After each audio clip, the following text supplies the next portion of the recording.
Let's say first something about scores. By his win-lose score, he earned place in Golden Book of Collegiate Championship. Fantastic.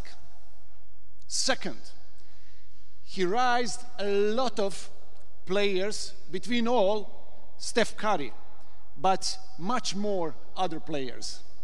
And finally, maybe is the most important message he sending every day, last more than 30 years, is commitment, dedication to basketball.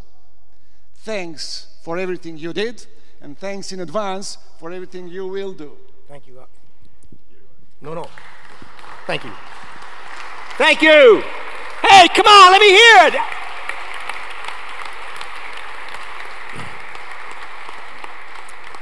I'd like to say thank you first, and I think we don't say thank you enough in our world. Gratitude. I got tremendous gratitude for this gentleman right here, Laszlo Nemeth. Guys in my generation in America, the older coaches, he's one of their heroes. He's one of our heroes. Representing his country, Hungary, but then having the courage and the boldness to coach national teams in Iceland, in Kuwait, and in England. An extraordinary statement about a true Renaissance man, Laszlo Nemeth.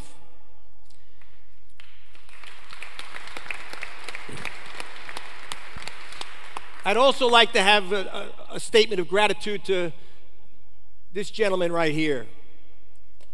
This is one of the most extraordinary facilities I have seen throughout Europe, throughout the United States. Anywhere you go, this is one of the best facilities.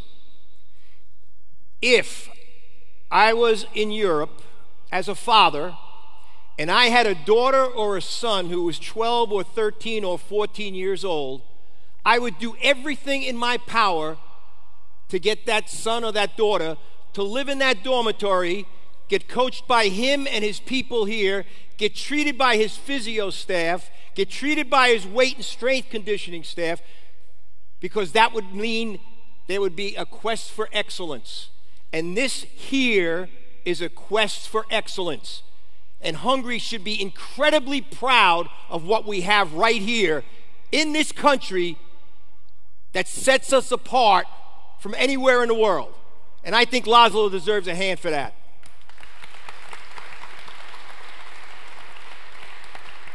And I thank you. It's the middle of July, it's hot, it's a weekend, but you're coming here to listen to all of us give our feelings about basketball. You know, you have a sacred trust. A coach is a leader. A coach has a chance to change the world. A coach has the chance to impact lives. And I thank you for making the statement of your dedication by coming here this weekend to listen to what we have to say. So thanks to you as well. Now, I'm no stranger to Europe. My first trip to Europe was 1981. I did a camp in Montecatini Terme in Italy, came back 3 months later and did a clinic in Bologna, Italy. You know who was my translator? You know who was my chauffeur? You know who picked me up at the airport, drove me to dinner? It was a young junior coach, Ettore Messina. I met Ettore in 1981 when he was the junior coach of Virtus Bologna, and since 1981 I've been coming back to Europe. You know what they call me in America? The European coach. I read books. I watch videos. I go to clinics. But I do something different. I come to Europe, read books, watch videos, go to clinics. Yeah, basketball was invented in America, no doubt about it. But the game of basketball is a global game. Top 4 vote getters for the MVP in Knicks League, the NBA, Doncic, Jokic, Giannis, Embiid. 4 top vote getters, international, global. What does that say to you about this great game of basketball? It's an international game. It's a global game. And as I said, we can change the world because it is international, because it is global. And every child, every boy, every girl that you impact can be a future leader in this world. Now, this isn't just lip service from me. I am not just saying this just to impress you. My roster last year, 12 players on scholarship, 6 international players. 1 from Austria, 1 from Denmark, 1 from Iceland, 1 from Italy, 1 from Korea, and 1 from New Zealand. 6 international players. I have had a history of recruiting internationally, and it's been one of the greatest joys I've had.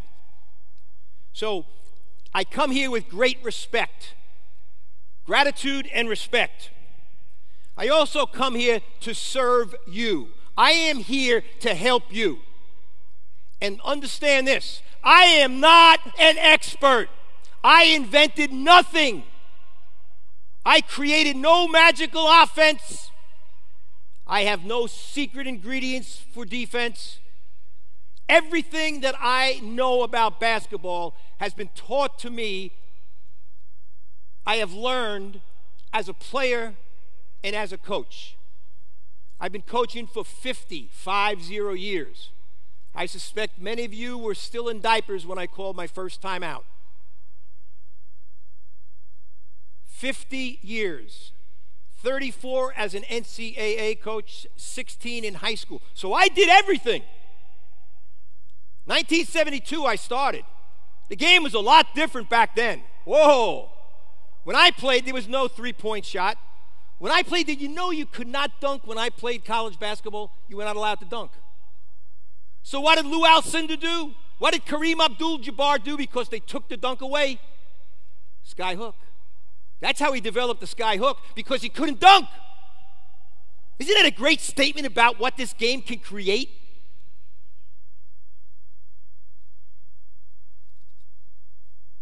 So 50 years as a coach, and I'm constantly learning. I'm still learning. Everywhere I go, I take a notepad and a pen, and I'll speak at dinner last night. I picked up some pointers just driving in the car today with Nick. It's extraordinary what we could learn in this game. But you know what the real challenge about it is? It is really difficult because there's so much information out there, so much. What do you use for your team?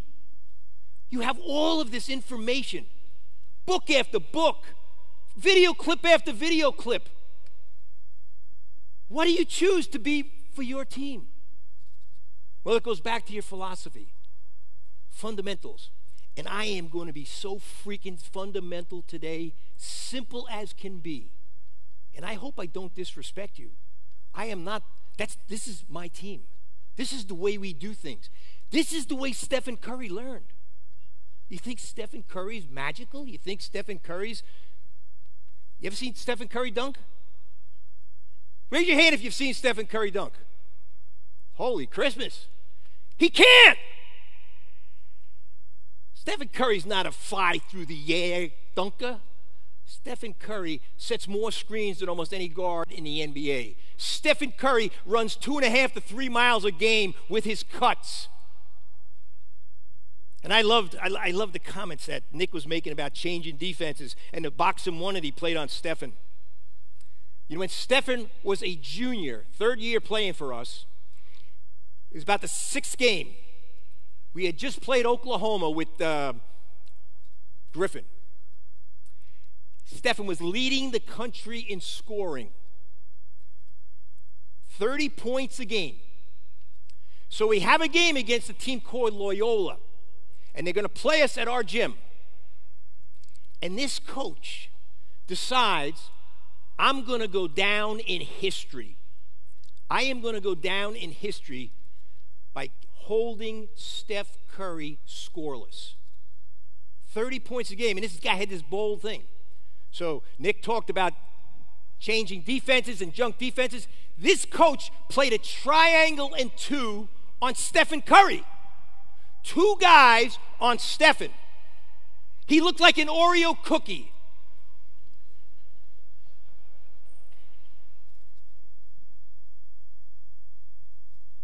At the 16-minute mark, Stephen comes to the bench and he says, "Coach, I'm going to stand in the corner." And he stood right here the entire game. He took 1 shot and missed it, but he stood here the entire game. We played 4-on-3 and won by 35 points. Stephen Curry did not score. His scoring average went from 30 a game down to 25 a game. He became the 5th or 6th leading scorer in the country. But do you think he cared? Nope. So that's why I bring it up, because he's not magic. He's an icon. He's an extraordinary icon. So let me break down for you what we're going to do. Can we hit that? I control this, right? This stuff, I am really handicapped. There it is. How about that? This is magic. So, my topic today is to lay a foundation for you. My dad was a New York City cop. And sometimes he'd take me on a beat with him, the beat that he walked in the city. And he'd show me a building that was going to be built. Big, big hole. And he said, "The deeper the foundation, the bigger the building."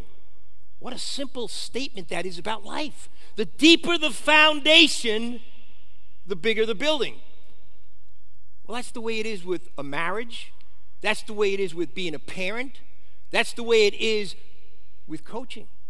The deeper your foundation, the greater the building, the greater the marriage, the greater the parent, the greater the son, the greater the daughter. So I decided we're going to start working on this fundamental stuff. High school coach, 16 years as a high school coach in New York. State champions, year after year. We had 5 state champions. And I was what was known in my mind as a joy sticker. You know what a joy sticker is? He controls. He's Geppetto. He controls Pinocchio. Every move, I was in complete control.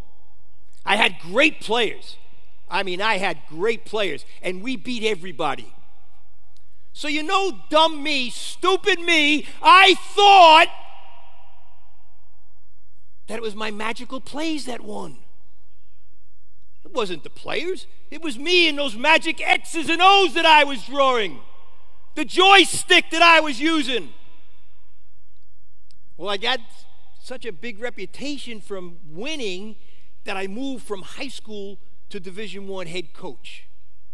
Big, big leap in America. Very few people do that. And first 4 years, we lost. I don't understand it. We used the same playbook. We used the same plays. But we lost. Because we didn't have the same players. And I think about Phil Jackson and the Chicago Bulls, and they have Rodman, and they have Jordan, and they have Pippen. And you know what? He ran this thing called the triangle offense. You've heard of the triangle offense? Well, guess what? Everyone starts running the triangle offense. But Ivan, the magic didn't happen. Everyone wasn't winning because they didn't have Jordan, they didn't have Pippen, they didn't have Rodman. They didn't have those guys, so you're not going to win. And I lost for 3 years in a row, and I'm entering the 4th year, the final year of my contract, Fabio. My ass is going to be hanging in Macy's window because I'm getting fired. I'm getting fired in year 4. I got down on my knees, and I said, I can't do this. I moved my family from New York down to North Carolina. I'm going to be sent back to New York. And I just decided I'm going to let go. I'm going to risk. I'm going to trust. I'm going to work just as hard, but I'm going to teach fundamentals. And I studied and watched and listened and talked. And all of a sudden I came up with a very simple game plan. And that's what I want to share, that game plan with you. This has been with me for 33 years. The first thing is, every day you control these 4 things as a coach. Every day you control that. But you know what? It's not just on the court. It's not just in the weight room. It's in the locker room. It's in the film room. It's in the practice gym. It's everywhere. Every time you are with your team, these 4 objectives have to be in your mind. And if you don't live these 4 objectives, you're cheating your team. I don't care whether you run dribble drive offense or flex offense or double ball screens or 2-2-1 3/4 court press. I don't care any of that crap. If you don't do these 4 things, you ain't winning. And the first thing is, you got to get better. You got to get better every day. I wake up in the morning, and I live right across the street from the campus, and I walk to campus, and I think, how can I get my guys better today? What can I do to get them better? That drives me. That incites me. That excites me. And if you start each day like that, and all of a sudden, your players start to buy it, wow, magic can happen. Absolute magic can happen. Let me just give you a demonstration about magic.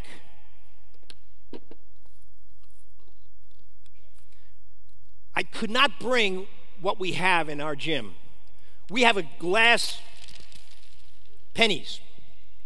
We have a glass jar in our gym, in our locker room. And every day after practice, I will give each guy on the team, I gather them around, I give them 3 or 4 inspiring words, and then I say, great day today. And I give them a penny. Great day today, Nick. I give him a penny. Great day, Ernest. Do it terrific today. Great day. Great day today, Laszlo. Great day today, Fabio. And I give everyone a penny. 15 guys. And I get the glass jar.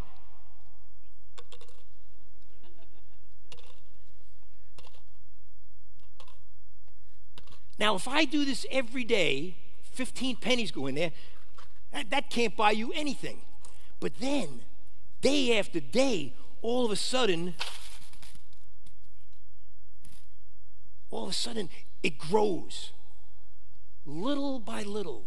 When you add a little to a little, soon a little becomes a lot.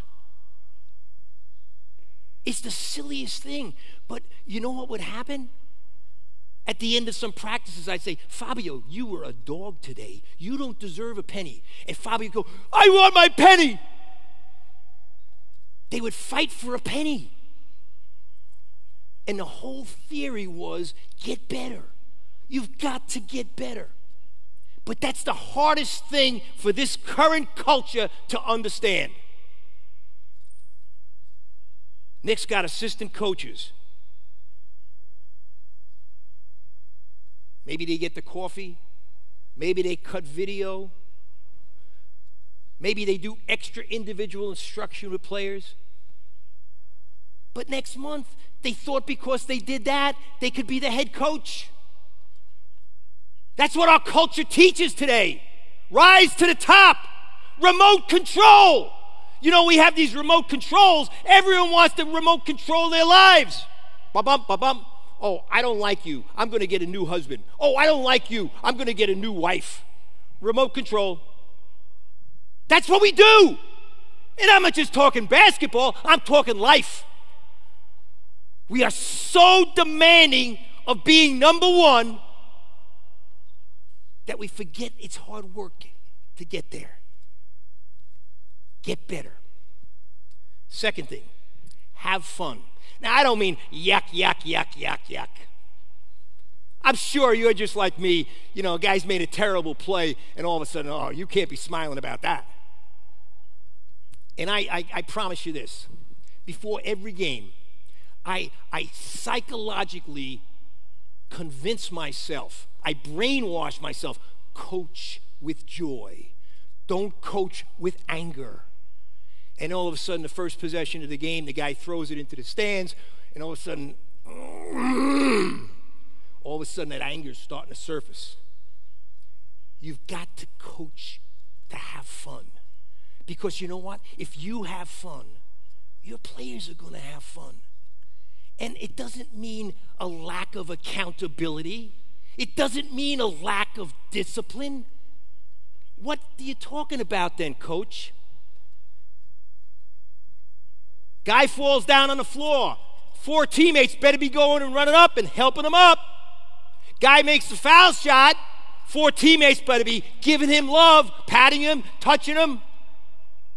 Dean Smith, the legendary coach in North Carolina, he used to say that whenever a guy made an assist, everyone pointed to the guy who made an assist. Our guys come to the bench, the first thing they see is me, and I give them one of these. What do you think the people in the stands are saying when the horn blows and a substitution occurs and that guy just made a turnover?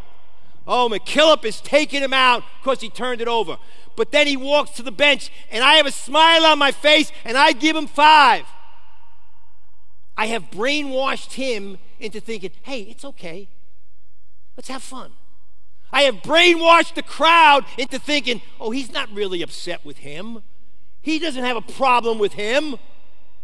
He's okay with it. And then we're in a tense moment in the game. We're in a tense moment.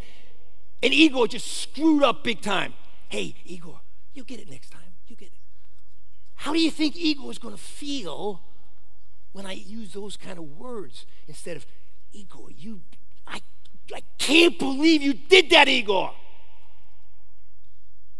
See, there are so many ways you can coach with joy and be realistic and genuine and also hold them accountable and get them disciplined. There are so many ways you can do it, and you control. And think about joy. You ever talked on the phone and you smile? I'm talking to you on the phone right now and I'm smiling. Do you hear my smile? You hear my smile coming through the phone, don't you? We control people by the way we react. I tell you, the service industry is a disaster right now in America. A disaster. So you go to a restaurant in America right now, it's usually understaffed, and it's also usually not prepared. So, geez, I ordered the spaghetti carbonara. What's wrong with you? And what do you think? She's going to go back to the kitchen and spit in it. But if I say, I know you got 5 tables you're waiting on. Hey, don't worry about it. We'll get it done when you can do it. How do you think she's going to treat you for the rest of the restaurant, for the rest of the dinner? She's going to treat you great. Go on an airplane. See the way a flight attendant treats you. See if you greet that flight attendant. Hey, how you doing today? You can control that. That's coaching. Just like your players. That's coaching your players. That's coaching in life. Have fun. The third thing, fight to win every possession.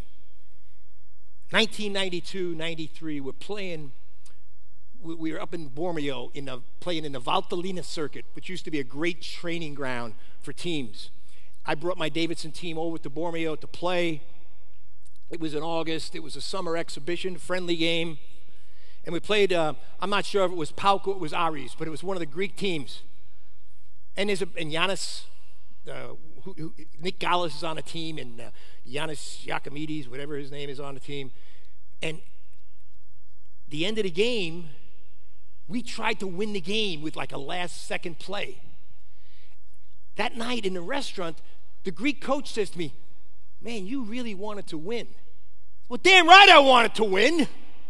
Every possession counts in that last-second play.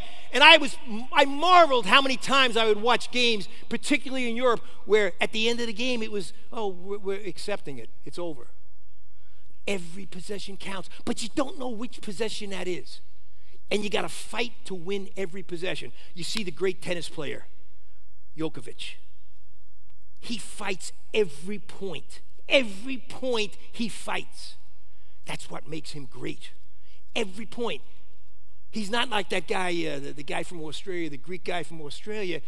He fights with the fans on some points. He fights with the opponent on some points. And then he fights to win with some points. But he doesn't fight to win every possession. That's the difference between Jokic and him. Guy's got enormous talent, but he doesn't fight to win every possession. One of Nick's adversaries plays for the Boston Celtics. I think he was Defensive Player of the Year in the NBA. Smart. If you watch the NBA Golden State Boston series, Smart blew up. He blew up. He lost complete control. He gave up possessions because he was so pissed off about a referee's call, or somebody scored on him, or somebody hit him. He gave up. He didn't fight that next possession. Which is the possession that wins the game? Is it the foul shot you missed? Hey, you know what? Maybe you didn't box out on that foul shot. They got the offensive rebound and scored, and they got 2 points there, and that was in the first quarter, and then you lose at the end of the game by 1 point. Do you think back to that foul line box in the first quarter? No, no one thinks about that. But you as a coach got to control that. You got to teach your players that. Every possession counts. Fight to win every possession. And this last one up here, play to win. We all want to win. We all want to win. But do you really play to win? Do you let go? Or as soon as you miss a shot, you get tight and you don't want to shoot another shot. Or you're in the 4th year of your contract and all of a sudden your team is losing and you're on a losing streak and all of a sudden your butt gets really tight. Do you play to win? Do you let go? That's the reason I was still at Davidson, because in that 4th year, I let go. We played to win. And when I played to win, guess who else played to win? The players played to win. You ever see Stephen? He's extraordinary. Before the game, he has this warm-up routine. And he did this when he played at Davidson. He'll shoot these crazy shots from the corner. He'll go into the tunnel and he'll throw crazy shots up. You've seen him make these crazy shots from here. He lets go. He plays to win. Stephen Curry, first game in a Davidson College uniform, 2006, in Ann Arbor, Michigan. At the University of Michigan, we played a tournament. First game against Eastern Michigan. Davidson, Eastern Michigan. We're down 18 at halftime. Stephen Curry is a freshman. He was playing the 2-guard, combo guard spot for us. We're down 18 points. Stephen had 8 turnovers in the first half. 8. Half ends. We go to the locker room. Coaches gather outside the locker room.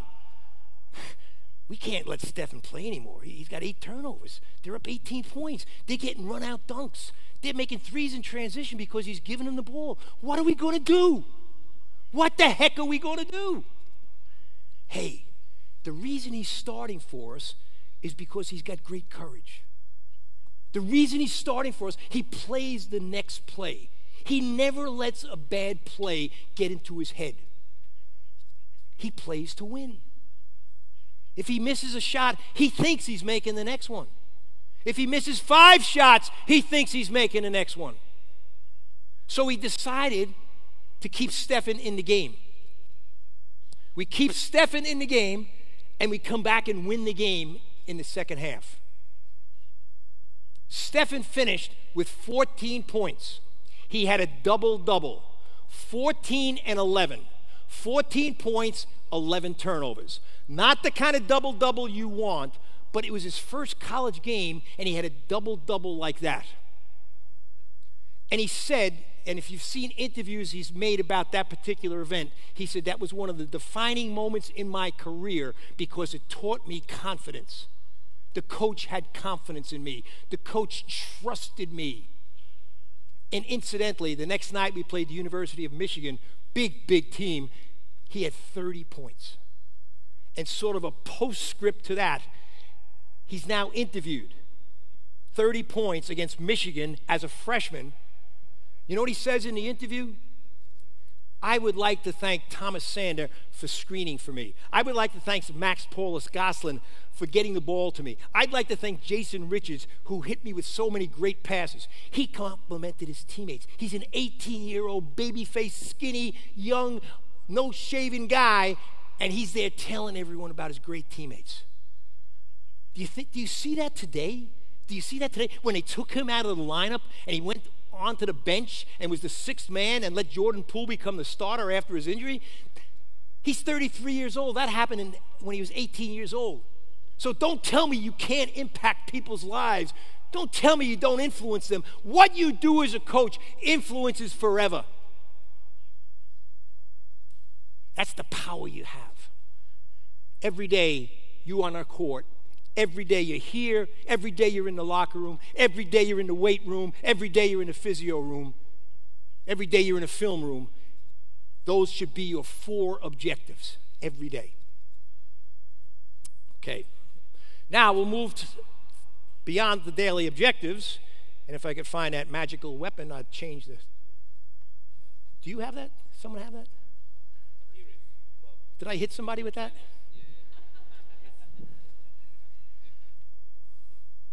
Okay, fundamental keys. Hey, I think you're probably all like me. I go to a restaurant and I take the sugar packets on a table and I diagram plays. Remember your younger days when you did that? A salt and pepper shaker and you diagram in plays. You get a napkin and you write down plays on a napkin. Don't you love plays? I watch an NBA game. Man, that's a great play. Let's run that. But you know what?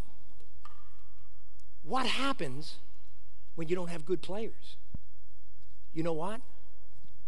What happens when you got Marcus Smart defending the point? What happens when you got Rudy Gobert at the front rim blocking shots? What happens? Something's not going to work on that play. Geez, I can't make the pass because Marcus Smart's arms are out here. What do you call them? Eagle, hawk? What were they? What was that? An eagle? Eagle. He's got these arms. I mean, Marcus Smart can tie his sneakers without bending down. So what do you do about that?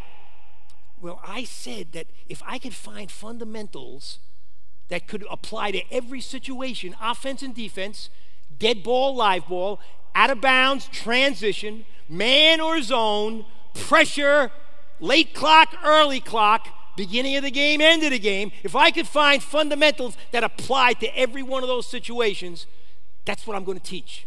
And I started teaching these things. Nick referenced shooting and how many of you people work on shooting. Do you work on seeing when you shoot? Do you work on seeing? What do you mean, do you work on seeing? Well, I was here, I guess it was a Thursday, and I saw some guys coming off cones and shooting the ball, and they had the same action over and over again. But you know what? In a game, there's going to be a defender there, and they've got to see the defender on him, or they got to see the defender closing out. You know what drives me crazy? When there's a skip pass, and a guy catches it, and his defender's in the paint, and he dribbles the ball to his defender. But he's wide open for a three-point shot, but he catches and he dribbles because he doesn't see. Stephen Curry not just sees where the ball is, he sees where the ball is going to be. Watch the way he comes off a screen. He sees his defender. He sees the ball. But see, we live in a world in which everybody stares at the ball. Everyone on the court stares at the ball. Vision through a keyhole. Instead of a wide-angle lens, they see through a keyhole. Where's the ball? And they're staring at the ball. You watch the NBA when they do their spacing, they got 3 guys standing on the arc staring at the ball. They should be looking at their defender. They should be looking at their teammates. They should be looking at the help defense. They should be seeing the rim. See, if I look at the rim right now, I can see the whole court if I look at the rim. And that is so hard to teach. But that's what you got to teach. You got to teach them to see.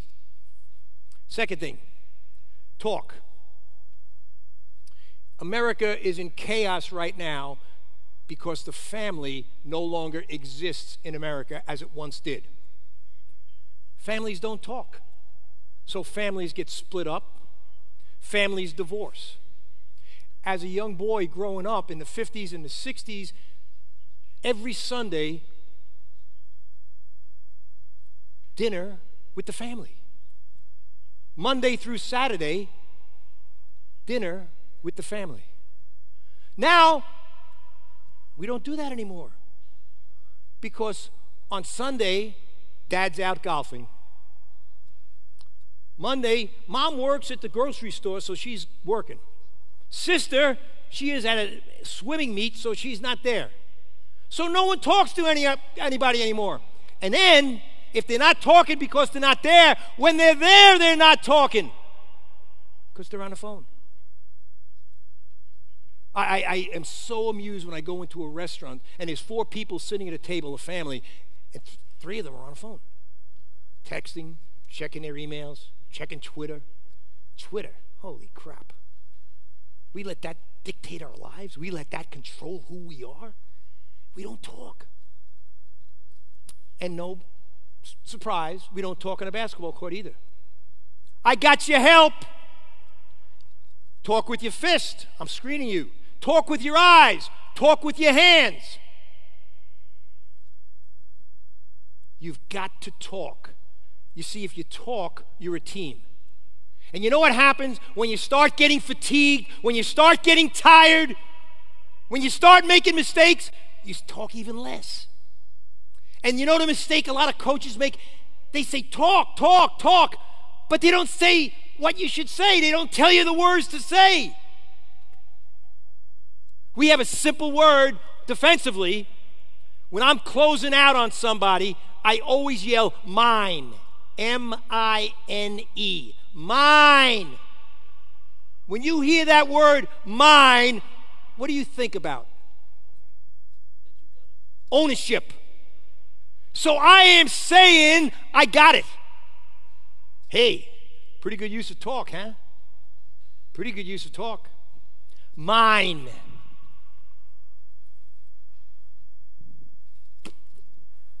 Watch this.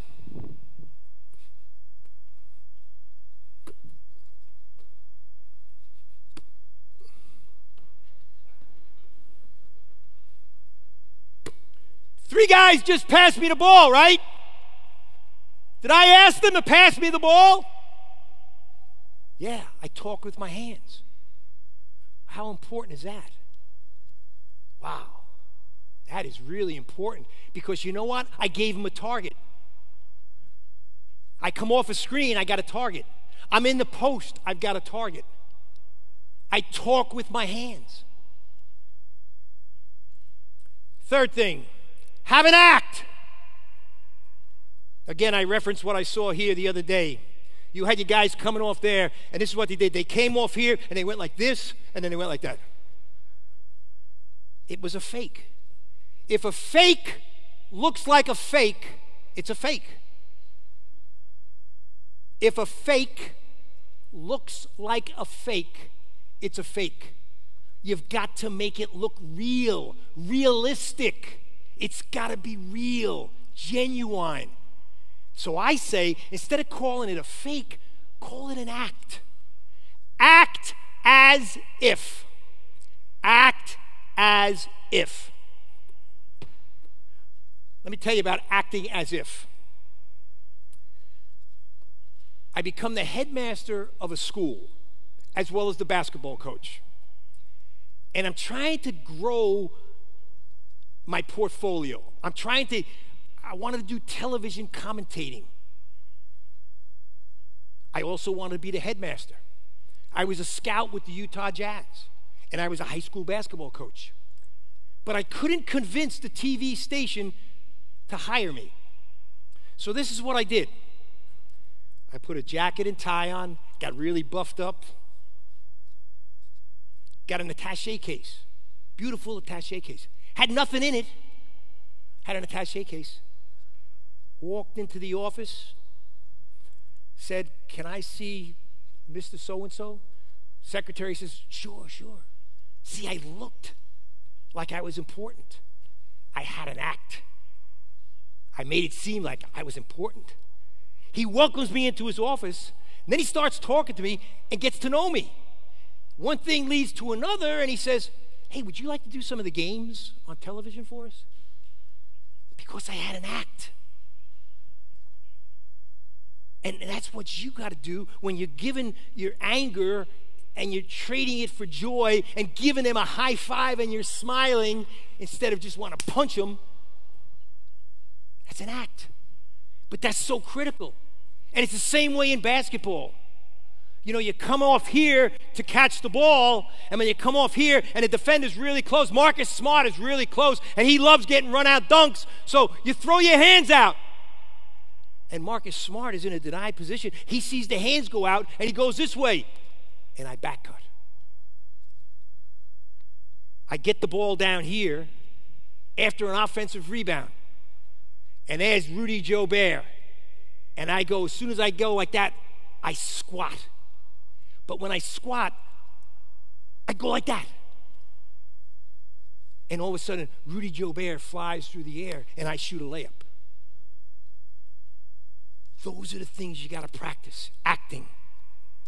Fourth thing, be down and balanced. We talked about balance a lot the last 2 days, Laszlo. Balance. You've got to be down. In American football, they say low man wins. The lower guys, the guys lower to the ground, win. Would you say that basketball is a game of sprinting or a game of a marathon? It's a game of sprinting. How do they start the sprint in the Olympics? Down. How do they start the marathon in the Olympics? Up. You want to be quicker, get down. You come off a screen, and the first thing you do is you catch it up. The second thing you got to do is come down and then up. But if you catch it down, you have one move, up. If you're in the post and the ball is thrown and you catch it up, in order to make you move, you got to go down.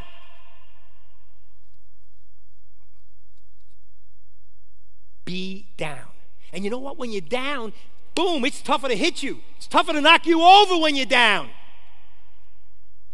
You have more balance.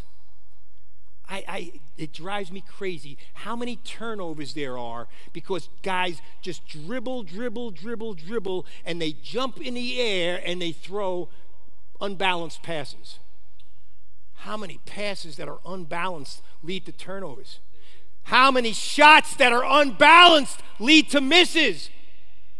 Balance. Balance. Be down. Your power is in your body. They showed you all about how to rehab, the before and after. Why have all that power if you're not going to use it? It's like having a car with 5 gears in it and you only use 1 and 2. You got power, use it. 5, details. I showed you before when you ask with 10, when you give a target, your result of your target is it's a detail. It's a detail. Catching it down, it's a detail. I'm a point guard. I come down the court. You know what I'm looking at when I come down the court? I'm looking at the front rim. If I'm a point guard, I look at the front rim. Why do I look at the front rim? Because if I look at the front rim, guess what? I see the whole court. Details. Catch the ball in the post. Do I use one hand or do I use 2 hands? 2 hands. Do I get possession or do I get position? I'm here in the post and I go to try to catch the ball and score. Instead of here comes the ball, I get possession and then position. There's a loose ball. Do I try to dribble it up, or do I grab it and get it and then dribble? Possession, then position. Game is filled with details. Oh, I love this one. Flesh to flesh contact. Oh boy, do I love flesh to flesh contact. And you know what? Hitting flesh hurts. Ooh, it hurts. You know, do you have any of those blocking dummies that you use for screens, Laszlo? Do you use blocking dummies for screens? Especially the moving screens. Yeah. You know, you hit a blocking dummy, that doesn't hurt. Try hitting flesh. Whew, that hurts. But if you don't have flesh-to-flesh contact, whew, you ain't winning. What do you mean flesh-to-flesh contact? Well, box out. You have to hit flesh. You know what I love? I love big guys. I had 4 7-foot guys, different years, when I coached high school basketball. Bill Wennington, who played for the Bulls, Augusto Bonelli from Virtus Bologna, Marco Baldi, who's now the Washington Wizards Scouts, who lives in Treviso, an Italian, played for Alba Berlin and London Towers, and Detlef Mosch from Fulda, who played for the German national team. 4 7-footers. And you know what they used to do when they first came to me? This is the way they post up. Here is a defender right here, and they'd go like this. They'd post up with their hiney. Why did they post up with their hiney? Why do you think they posted with their hiney? Because their hiney is soft, and their hiney doesn't hurt when it gets hit. But heaven forbid, boom, they hit them with their chest. See, we use the expression body search. When I post up, I'm going to body search your ass. I am going to body search you. You know, like you getting pat down at the security gate. Fight to win. Body search. Setting a screen. How many people set Casper the Ghost screens? You ever seen Casper the Ghost screens? You know who Casper the Ghost is? You don't know who Casper the Ghost is? He's a ghost. Casper the Ghost. When you set a ghost screen, what happens? You don't hit flesh because you're afraid of getting hit. You can't be afraid of flesh-to-flesh contact. You got to hit. So the last thing is finish everything. Larry Brown once made this statement, and this was 1976, 77, when he just started coaching. He said the last part of the play has to be the strongest. Think about that. The last part of your play has to be the strongest. We have this thing in America called AAU. It is the worst basketball in the creation of the world. The worst. And these guys will be out here and they're shaking and they're baking and they're shaking and they're baking and they're shaking and they're baking. And everyone's going, ooh, ah. And he drives and he misses a layup and they're still going, ooh, ah. Or he drives and he misses a dunk and they're still going, ooh, ah. Finish. I don't want style. I want substance. I want to finish. How many times you've seen guys try to make a spectacular dunk and they miss the dunk? Finish the dunk. Nick referenced the Houston Rockets and the number of layups they shot. I love the fact that layups are being shot in so many extraordinary ways. And credit to the European community for creating the concept of the Euro step. One of the great additions to the game in America is the Euro step. But now you see guys shooting layups like this, shooting layups like this. If I was a player as a young kid and I shot a right-handed layup and went off my right foot, they'd take me out of the game. But now layups are becoming more and more valuable. And if you can finish layups, I guarantee you, if you looked at the Golden State-Boston series in those 6 games and you just gave the Celtics 50% more layups and 50% more foul shots, I guarantee you they would have get to the 7th game. Guarantee you. Layups and free throws. You got to finish. Karl Malone, legend, Hall of Famer. You know what he shot one year in the NBA from the foul line? 48%. 48. He was a great free throw shooter. 48%. He'd stand there at the foul line, and as he shoot it, he'd get back on defense. It wasn't that important to him. It was a free throw. Free throw, it's free. Freaking score, baby. Score. Play to win. Fight to win every possession.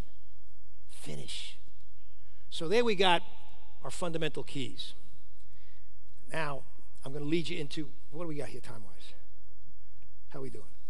Yeah, and you have 6 minutes. I got 6 minutes? Yeah, but it's Broadway, and I haven't started playing the music yet. the last part of the play must be the song. Okay. 5 rules of offense. This is the simplest thing when you create your offense. You can stop plays, but you can't stop principles. These are 5 rules, principles.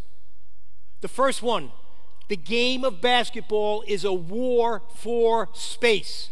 If you control space, if you attack space, you're going to win. Well, how do I get space? Well, as I said to Laszlo, if I body search Laszlo, if I body search him, I'm taking his space. As I said over here, if I set a screen instead of Casper him, if I set a screen in your space, I'm going to win that battle. When you shot fake, you are attacking that space. And what does the defender do when you shot fake? He goes up. So when you attack space, you get space. When you attack space, you get space. We'll talk later today about our transition attack, and I marvel at how many young kids today want to run. Run the court, fast break, transition. Everyone loves it. How many times do they do it, though? How many times do they run? So we stopped calling it run the court. We made a simple adjustment. We said race the court. You've got to race the court. Not run, race the court. When you cut, do you attack space when you cut, or do you lollygag? When you screen, do you sprint into the screen, or do you walk into the screen? Attack space. The game is a war for space.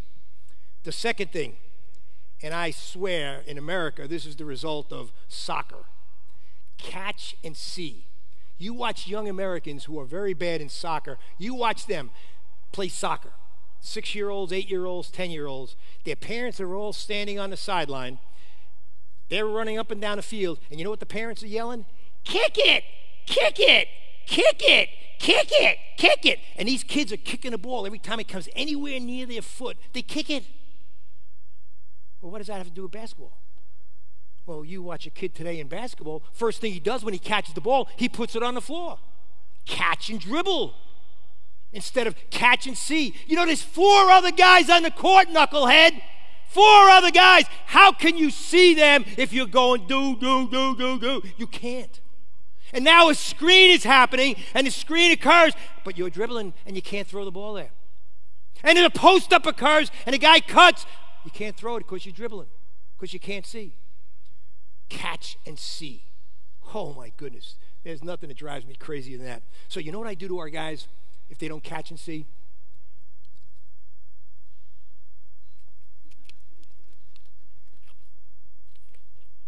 I make them wear latex gloves. You watch how fast they catch and see. You watch how they stop catching and dribbling. Play with latex gloves for about 15 minutes. Your hands get all sweaty and clammy. I mean, it's disgusting. And they feel that they can't shoot, and they feel like they're being punished. Simple thing. They can still dribble. They can still pass. They can still shoot. They can still play defense. If a guy's a knucklehead and doesn't put his arms out on defense, we make him wear 2 latex gloves. Kids today, they want to play defense with their hands in their pocket. You play defense like this with your hands in your pocket. Not happening for us. You better get your arms out. Look how much space I'm covering. Remember what we said, attack space? I'm attacking space. I got that space covered. So my hand's in the pocket, that's his space. Now I got that space. So we put 2 latex gloves on a guy that wants to catch and dribble, guy that doesn't have his arms out on defense. Very simple. That's the way you coach. Third thing, help somebody. This is the hardest thing in our world today because no one wants to help anybody anymore. And as I said, MVP to NBA championship sets more screens than anybody. Guess what? He gets open too. Isn't there something parallel between that? He gets open even though he's got Knicks boxing one, even though he's got guys top blocking him and not letting him off the baseline, even though they got every guy in the world switching on him. But he gets open because he cuts and because he screens. He helps. You see, when you help, the team gets better. I don't know that you watch ESPN that you get it here, but if you turn ESPN highlights on, it makes you want to throw up. All they do is they show dunks and they show shake and bake moves. Have you ever seen a screen on ESPN? Have you ever seen them talk about a cut? And look at this great cut. Wow, what a screen. Wow, what a post feed. They don't talk about that crap because you're helping somebody. You see, I'm a great believer. Do we have that ball? Can I have that ball? Can I have that ball there? Think about this. We convince our players that the ball is a spotlight. Spotlight. What happens when you hold a spotlight? What happens to your hands when you hold a spotlight? You're holding a spotlight, bright, lit. What happens to your hands? Sense? Perception? How about your hands burning? Yeah. If you hold a spotlight, your hands are going to burn. And that's what guys want to do in basketball today. They don't want to help, but if you move the spotlight around, I didn't have my hand out. If you move the spotlight around, guess what? You don't burn your hands, and everybody gets in the spotlight. How ingenious is that? So move the ball. What was San Antonio's guy? What do they have? 0.7 seconds they held the ball? 0.5. It's dropped to. It used to be 7, I thought. 0.5. 0.5 seconds. San Antonio wants the ball in your hand. But if you hold it in your hand, you're going to burn. The spotlight's on you. It gets really hot, really intense. Move the spotlight around. Share it. And everyone gets in the spotlight. Help somebody. This next one, finish your cut. That is the easiest thing to do. Whenever we cut, and we cut a lot, we finish outside the arc or we finish at the post. Those are the only places our guys are allowed to go. Houston Rockets, they don't let you shoot inside there. We don't let our guys go inside there. You know what we call it? Do you remember World War I? Do you remember World War I? Yes. Were you around then? Oh. World War I, between the enemy lines, between the Allies and the Axis powers or whoever they were, what was that land called? Does anyone know what the term was? No man's land. Have you ever heard that expression before? No man's land. At least that's the American expression, the English expression. No man's land. What would happen if you were in no man's land? I think the movie 1917 might have shown some of it. If you're in no man's land, boom, you get your ass shot. You get shot. If you're in no man's land on our basketball court when you're playing for Davidson College, you're going to get shot. I'm going to shoot your ass. My son played for me, has been my assistant for 13 years, and is now becoming the head coach. So he's modern. He's really a modern guy. He knows all about Moneyball and analytics. I like analytics, and I hope you understand this little comment I have about analytics. I like analytics, but I also love gut. You see, I think statistics are like bikinis. They show a lot, but they don't show everything. But anyway, back to my son. So he didn't like the term no man's land because he thought that's like a term for somebody that's 70 years old. So he changed it to the mud. So now we call it the mud. When you're stuck in the mud, you screw our offense. So finish your cut to the arc or to the post. And then the last thing, dribble with a purpose. Dribble with a purpose. There is reason to dribble. I don't have any problem with dribbling. But if you're going to dribble, you better attack space with your dribble. If you're going to dribble, you better catch and see first. If you're going to dribble, you better help somebody with your dribble. How can you help somebody? Well, I dribble really hard, attacking space to get a better angle to pass. I dribble to give a handoff to a teammate. I dribble to get the ball into the center of the court so it can attack both sides. Dribble with a purpose. You help your teammate and you help yourself. So that's our playbook. That's as simple as it gets. I mean, that's easy stuff.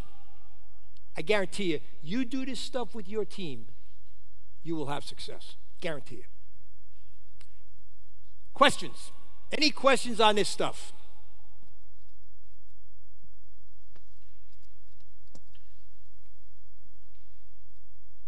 Well, Laszlo, I guess it's all yours now, brother.